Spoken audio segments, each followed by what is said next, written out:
Hello everyone, welcome to Knowledge Find. We are studying electrochemistry chapter of class 12th chemistry. आज के video lecture में हम लोग देखेंगे कुछ important parameters of electrolytic solutions. तो चलिए स्टार्ट करते हैं। अब आप कंसीडर करिए कि ये आपके पास एक मेटल कंडक्टर है जिसकी लेंथ L है और एरिया ऑफ क्रॉस सेक्शन क्या है, A है। तो इस केस में जो इसका रेजिस्टेंस होगा वो क्या होगा, R equals to rho L upon A. L क्या है, लेंथ ऑफ कंडक्टर, ए क्या है, area of cross section, rho क्या है आपका, रो इज़ द रेजिस्टिविटी या आप इसको स्पेसिफिक रेजिस्टेंस ऑफ मटेरियल भी कहते हैं। ये कांस्टेंट होता है for any given material, but ये मटेरियल टू मटेरियल चेंज होता रहता है, but for a given material ये फिक्स होता है। तो ये सब जो आपको गिवन है, जैसे कि रो एल अपॉन ए, अगर आपके पास ये तीन पैरामीटर्स हैं तो आप क्या करेंगे, रेजिस्टेंस कैलकुलेट कर सकते हैं किसी भी मेटल कंडक्टर का। तो दूसरा क्या था, प्रैक्टिकल मेथड क्या था कि अगर आपको किसी भी मेटल कंडक्टर का रेजिस्टेंस फाइंड आउट करना है प्रैक्टिकली, तो आप क्या करते थे, आप यूज करते थे व्हीट स्टोन ब्रिज का। व्हीट स्टोन ब्रिज किस तरह से होता है, इस तरह से होता है। इसमें 4 आर्म होते हैं, ठीक है। यहाँ पे क्या करते हैं, एक वोल्ट मीटर लगा देते हैं, ये लगा दिया वोल्ट मीटर। यहाँ पे क्या करेंगे, एक लगा देंगे गैल्वेनोमीटर, ठीक है। अब ये है आपका R1, ये है आपका R2, ये है आपका R3। अब आप मान लीजिए जो आपके पास अननोन रेजिस्टेंस था वो आपने यहाँ पे लगा दिया RU, ठीक है। ये आपका R1 हो गया, R2 हो गया, R3 हो गया और R अननोन हो गया। तो अब व्हीट स्टोन ब्रिज क्या करता है, इन बैलेंस कंडीशन में क्या होगा, अब आपको ये कैसे पता चलेगा कि कंडीशन बैलेंस है, जब कंडीशन बैलेंस्ड होगी तो ये डिफ्लेक्शन इन गैल्वेनोमीटर जीरो होगा। मीन्स गैल्वेनोमीटर से कोई भी करंट फ्लो नहीं करेगी। जब कोई भी करंट फ्लो नहीं कर रही होगी उस केस में जो हमारा ब्रिज होगा, व्हीट स्टोन ब्रिज, वो बैलेंस्ड कंडीशन में होगा। तो बैलेंस्ड कंडीशन में जो रेशियो होता है रेजिस्टेंसेस का वो होता है R1 upon R2 equals to RU upon R3। अब ये आपके पास नॉन रेजिस्टेंस होंगे R1, R2, R3। ये आपके पास रेजिस्टेंस नॉन है क्योंकि आपने एक्सपेरिमेंट के थ्रू लगाए हुए हैं, यहाँ पे आपको पता है इनकी वैल्यू क्या है। बट आपका अननोन रेजिस्टेंस क्या था, RU, इसकी वैल्यू आपको फाइंड आउट करनी थी। तो यहाँ से क्या होगा, इस फार्मूले से क्या निकल आएगा आपके पास, RU बराबर क्या हो जाएगा, R1 upon R2 into R3। ये वैल्यू किसकी हो जाएगी, R अननोन रेजिस्टेंस की। तो इस तरह से आप मेटल कंडक्टर का resistance practically using the wheat stone bridge find out कर लेते थे। और अगर आपको फार्मूला पता है तो आप क्या करते थे, R equal to rho L upon A के थ्रू कैलकुलेट कर लेते थे। But in case of electrolytic solution ऐसा नहीं होगा। क्यों नहीं होगा, क्योंकि मेटल के केस में जो आपका करंट फ्लो हो रहा था वो इलेक्ट्रॉन्स के थ्रू फ्लो हो रहा था। इलेक्ट्रोलिटिक सोल्यूशन में क्या हो रहा है, करंट फ्लो हो रहा है, किसके फॉर्म में, किसके थ्रू फ्लो हो रहा है, वो हो रहा है आपका आयंस के थ्रू। दूसरा क्या है, इलेक्ट्रोलिटिक सोल्यूशन को आप एज ए कंडक्टर यूज नहीं कर पाएंगे क्योंकि व्हीट स्टोन ब्रिज में किस तरह से उसको सेट करेंगे, ये सारी समस्याएं आएंगी प्रैक्टिकली। तो इसका सलूशन क्या है, किस तरह से मेजर करेंगे रेजिस्टिविटी, किस तरह मेजर करेंगे कंडक्टिविटी, ये सारा का सारा हम लोग आगे देखने वाले हैं। तो अब हम बात करते हैं इलेक्ट्रोलिटिक सोल्यूशन की। इलेक्ट्रोलिटिक सोल्यूशन का भी रेजिस्टेंस दिया जाता है आपका R equals to rho L upon A. But यहाँ पे जो एल पैरामीटर है और जो ए पैरामीटर है ये डिफरेंट होते हैं फ्रॉम द मेटल कंडक्टर। कैसे डिफरेंट होते हैं, कंसीडर करिए ये आपके पास एक इलेक्ट्रोलिटिक सेल गिवन है, इसके अंदर ये 2 इलेक्ट्रोड्स हैं, दोनों इलेक्ट्रोड लगभग सेम साइज के हैं। तो इनका जो एरिया है वो A है, इन दोनों के बीच जो डिस्टेंस है उसको L से डिनोट करते हैं। तो R इक्वल्स टू क्या हो जाएगा, रो एल अपान ए। यहाँ पे L क्या है, दोनों इलेक्ट्रोड के बीच की डिस्टेंस, और A क्या है, एरिया ऑफ इलेक्ट्रोड। वहाँ पे क्या था, L था आपका लेंथ ऑफ कंडक्टर और A क्या था, area of cross section of conductor.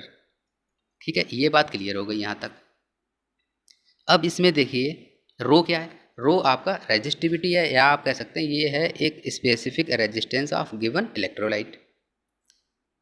इतनी चीज़ें अब समझ में आ गई।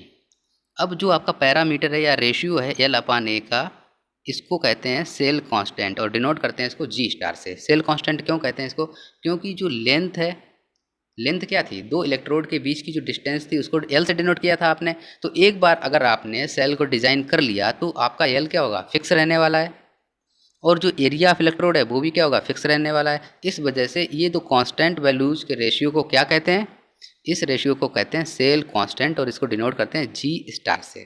ठीक है, रो क्या है आपका? रो है रेजिस्टिविटी। इसको इसकी यूनिट क्या हो जाएगी? ओम मीटर हो जाएगी।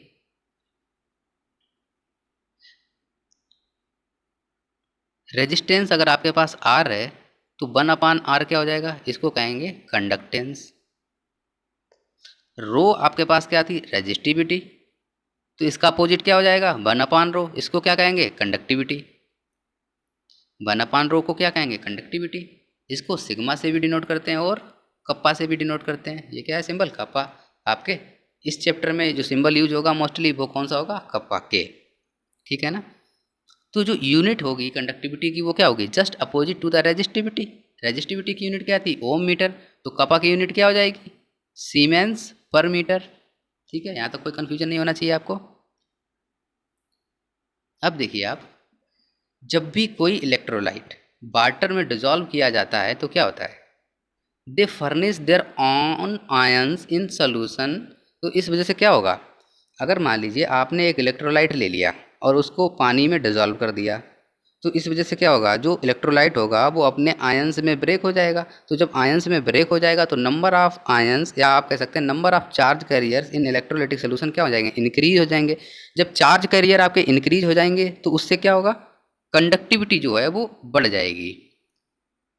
मीन्स कहने का मतलब है, जब भी आप इलेक्ट्रोलाइट्स को या इलेक्ट्रोलाइट को सोल्यूशन में इंक्रीज करते हैं तो सोल्यूशन की कंडक्टिविटी भी इंक्रीज हो जाती है। दूसरा पॉइंट क्या है? Conductance of electricity by ions present in solution is called electrolytic और आयनिक कंडक्टेंस। ये बात देख लिया आपने। मीन्स अब क्या हो रहा है यहाँ पे? इलेक्ट्रोलाइट की वजह से जो कंडक्टेंस हो रहा है तो इसको इलेक्ट्रोलिटिक कंडक्टेंस कहेंगे, और आयंस इसका मेन रोल प्ले करते हैं कंडक्टिविटी में, तो इस वजह से इसको आयनिक कंडक्टेंस भी कहते हैं।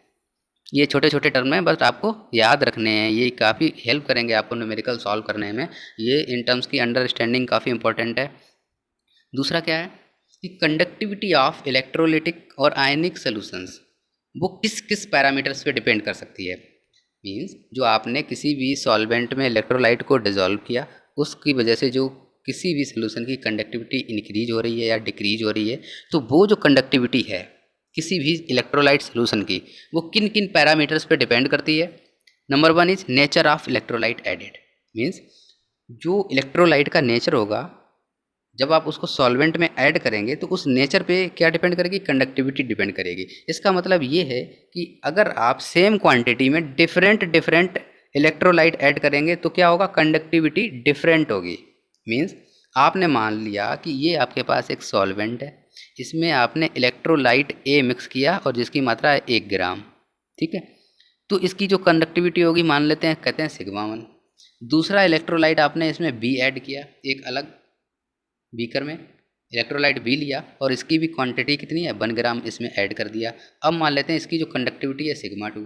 तो ये दोनों इलेक्ट्रोलाइट क्या है? डिफरेंट है, बट इनकी क्वांटिटी सेम है। तो इस केस में क्या होगा? इन दोनों सोल्यूशन की कंडक्टिविटी कभी भी सेम नहीं हो सकती है। तो आप क्या कह सकते हैं कि जो इलेक्ट्रोलाइट का नेचर होगा उस पर क्या डिपेंड करती है? कंडक्टिविटी उस पर डिपेंड करती है। दूसरा क्या होगा? जो साइज ऑफ आयंस, मीन्स ये आपका एक बीकर है, इसमें जो आयंस क्रिएट होंगे उनका जो साइज होगा उस पर भी डिपेंड करेगी कंडक्टिविटी। मीन्स जो कंडक्टिविटी होती है वो एक तो नेचर ऑफ इलेक्ट्रोलाइट पे डिपेंड करती है, दूसरा आयंस के साइज पे डिपेंड करती है, तीसरा नेचर ऑफ सॉल्वेंट पे डिपेंड करती है। मीन्स सॉल्वेंट का क्या नेचर है, क्या प्रॉपर्टीज शो कर रहा है।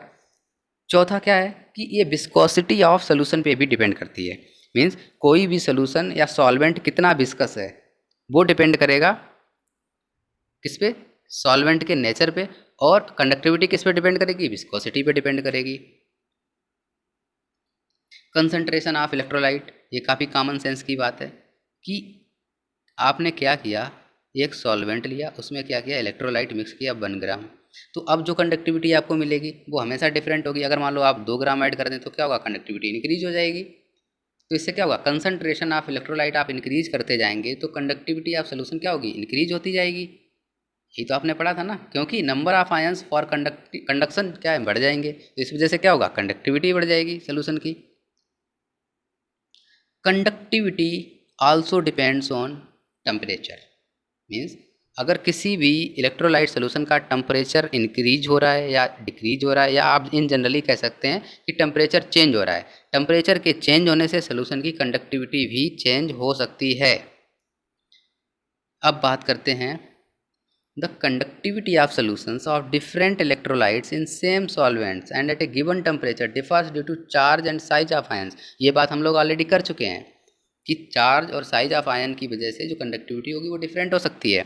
अब बहुत ही एक इम्पॉर्टेंट पैरामीटर की बात करने वाले हैं, जो है इसका नाम है मोलर कंडक्टिविटी। मोलर कंडक्टिविटी को डेल्टा, या इसको कहते हैं आप कैप एम को कहते हैं एक्चुअल में लैम्डा एम से डिनोट करते हैं। लैम्डा एम क्या है यहाँ पे? Molar conductivity. मोलर कंडक्टिविटी का मतलब होता है, इसका जनरल जो फार्मूला है वो कप्पा अपॉन सी क्या है? कंसंट्रेशन है।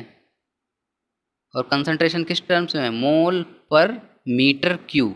मोल पर मीटर क्यूब के टर्म्स में जो कंसंट्रेशन है, और कंडक्टिविटी और कंसंट्रेशन का जो रेशियो होगा उसको कहते हैं molar conductivity. Means molar conductivity is the conductance of 1 mole of electrolytic solution. Means 1 mole electrolytic solution का जो कंडक्टेंस होगा उसको कहेंगे मोलर कंडक्टिविटी। तो यहाँ से यूनिट क्या हो जाएगी? यूनिट हो जाएगी आपकी सीमेंस मीटर स्क्वायर पर मोल। ठीक है। अब आपको पता था, आपने अभी क्या देखा था कि जो कप्पा होता है उसकी वैल्यू होगी कितनी? Cell constant upon R. ये कैसे वैल्यू आई? देखिए आपके पास क्या था? R equals to rho L upon A, यही तो थी आपके पास वैल्यू। अब यहाँ से एल अपान ए को क्या कहा था आपने? आर इक्वल्स टू क्या हो गया? रो इंटू जी स्टार। एल अपान ए को आपने कहा था सेल कांस्टेंट, यही तो कहा था। यहाँ तक तो कोई कन्फ्यूजन है नहीं आपको। तो सेल कांस्टेंट अगर निकालना हो यहाँ से तो क्या हो जाएगा? Cell constant G star equals to हो जाएगा आपके पास आर अपान रो, और जो 1 अपान रो था वही तो कप्पा था, तो इसको आप कह सकते हैं आर इंटू कप्पा के। तो यहाँ से जो के की वैल्यू क्या नजर आएगी आपकी? जी स्टार अपान आर, यही तो नजर आएगी। तो यहाँ से देखिए आप, के इक्वल्स टू क्या हो गया? सेल कांस्टेंट अपान आर, और सी क्या है? कंसंट्रेशन है किसमें? मोल पर मीटर क्यूब में। अब आपको पता है जो 1 मीटर क्यूब होता है वो होता है आपका 1000 लीटर के, यही होता है ना। तो अब क्या करेंगे? इसको रिप्रेजेंट करेंगे। अब मान लो आपको क्वेश्चन में गिवन है मोलैरिटी गिवन है। मोलैरिटी की डेफिनेशन क्या है? मोल पर लीटर, बट सी क्या था आपका? मोल पर मीटर क्यूब। अब 1 मीटर क्यूब में कितने लीटर होंगे? 1000 लीटर होंगे। तो क्या होगा? 1000 का क्या करना पड़ेगा आपको? मल्टीप्लाई करना पड़ेगा। तो यहाँ से क्या वैल्यू आ जाएगी? सी की जगह एम रख देंगे। अगर गिवन मोलैरिटी आपको गिवन है, मोलैरिटी इन लीटर होती है, तो मोलर कंडक्टिविटी क्या आ जाएगी यहाँ से? Lambda M equals to kappa upon M into 1000 siemens centimetre square upon mole, ये वैल्यू आ जाएगी। ये काफ़ी इंपॉर्टेंट फार्मूला है जिसको आपको रिमेंबर रखना है। कपा क्या था? Conductance of 1 ml of electrolyte solution. एक ये डेफिनेशन है कप्पा की कि जो 1 ml इलेक्ट्रोलाइट सोल्यूशन होगा उसको क्या कहेंगे? कप्पा कहेंगे।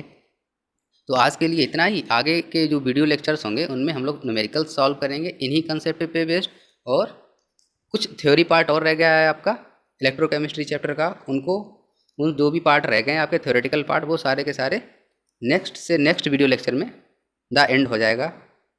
मीन्स आपका जो चैप्टर है वो अब समाप्ति की ओर ही है। बस इन टॉपिक्स पे बेस्ड न्यूमेरिकल्स के बाद द एंड।